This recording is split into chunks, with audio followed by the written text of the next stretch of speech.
श्री कृष्णा दोस्तों, राधे राधे। तो इस वीडियो में आज जानेंगे कि यदि कुंडली जवाब दे चुकी है और हर साइड से दुख ही दुख दिख रहा है, कोई रास्ता नहीं निकल रहा है, जितना भी मतलब पंडित लोग को दिखा रहे हैं तो कुंडली में भाग्य दोष दिखा रहे हैं और कुछ भी समझ में ना आए तो ये अपनाया हुआ और किया हुआ है, इसलिए आप लोग को बता रहे हैं। भाग्य कभी भी भगवान ऐसा लिख के नहीं, बना के नहीं भेजेंगे कि जो लिखा रहेगा वही होगा। भगवान भोलेनाथ एक ऐसे देवता हैं जो सबके भाग्य भी पलट देते हैं। और आप एक नियम अपना लीजिए जो कि है ब्रह्म मुहूर्त। ब्रह्म मुहूर्त में उठने से और झाड़ू लगाने से, फिर अपने मेन गेट पे जल का छिड़काव करने से और दहली पूजन करने से, ये सारे चीज़ ऐसे छोटे छोटे हैं कि करने से कितनी भी कुंडली में ग्रह दशा खराब हो धीरे धीरे करके बदलती रहती है। तो सबसे पहला क्या उपाय है कि हमें भगवान सूर्य को 1 लोटा जल और लाल चंदन डाल के, लाल फूल डाल के, अक्षत डाल के, और यदि कुछ ज़्यादा पति पत्नी में खटास है तो मीठा डाल के हमको सूर्य भगवान को 1 लोटा जल, मतलब सूर्य उगते उगते 6:30, 6, 6:30, 7 बजे तक, मतलब 8 बजे के अंदर अंदर तक दे लेना है। और यदि एकदम सुबह में दे तो सबसे अच्छा है, और नहीं है समय मिल पा रहा है तो 8 बजे तक कम से कम दे लीजिए। और दूसरा नियम है, भगवान भोलेनाथ का मंदिर पकड़ लीजिए।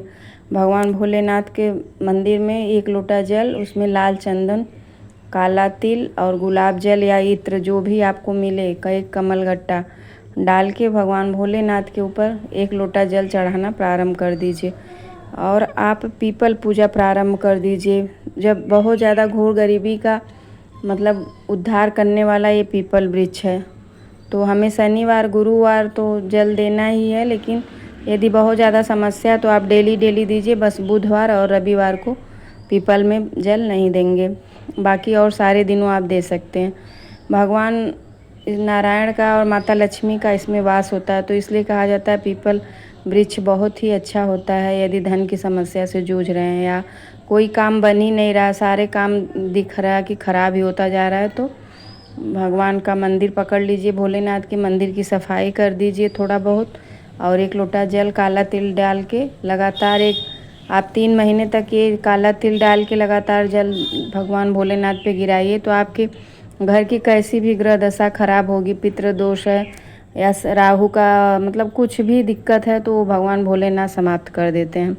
और ऐसा अपना किचन का सफाई ज़रूर करिए, और ऐसा बनाइए कि हम अपना मतलब कि रूटीन बनाइए कि भगवान को कुछ न कुछ हमारे किचन से भोग लगे। ये सबसे बड़ा, यदि हमारे किचन से साफ़ सफाई करके भगवान को भोग बन रहा है तो उससे अच्छा कोई भी बात नहीं है। तो हमें भगवान के लिए भी कभी कभी अच्छा कुछ बना के भगवान को भोग लगाना चाहिए। जिसके घर में लड्डू गोपाल हैं उनका तो डेली का बनता ही है। यदि लहसुन प्याज खाते हैं तो साफ़ सफाई से अलग से बनाइए, नहीं खाते हैं तो उसी में जो बनता है उसमें सबसे पहले भगवान को भोग लगा के फिर अपने पालेंगे। और भगवान यदि घर में लड्डू गोपाल हैं तो उनको अच्छा से मतलब उनका सेवा पूजा करिए, उनका मतलब टाइम से भोग लगाइए, पूजा करिए, शाम को दिया बत्ती करिए, और शाम के टाइम में दहलीज पे 1 दीपक ज़रूर जलाइए।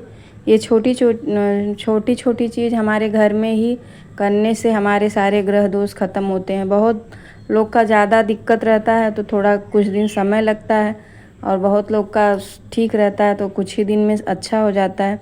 लेकिन आपको कहीं भी भागने और परेशान होने की ज़रूरत नहीं है। ये नियम अपना लीजिए, पीपल वृक्ष और भोलेनाथ का मंदिर, तो आपके सारी समस्या जो है वो धीरे धीरे समाप्त हो जाती है।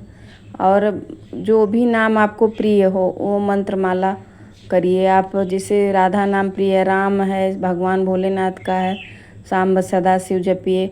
जो भी नाम आपको अच्छा लगता है 1 माला 2 माला पहले शुरुआत में शुरू कर दीजिए, क्योंकि नाम जाप से बढ़कर कुछ नहीं है। इसलिए हमें नाम जाप जो है वो डेली करना है। यदि काउंटर से करते हैं तो और भी सही है, चलते फिरते भी कर सकते हैं। तो जो भी मतलब जैसे शुद्ध बिना लहसुन प्याज का बना है तो भगवान के लिए भोग जिसके किचन से भगवान के लिए भोग निकलने लगता है तो फिर उसका दिन बदलने में समय नहीं लगता है। तो इसलिए छोटी बात है, लेकिन इसको करके देखिएगा कि आपको कितना लाभ मिलता है और कितना आपका समय भाग्य परिवर्तन होता है।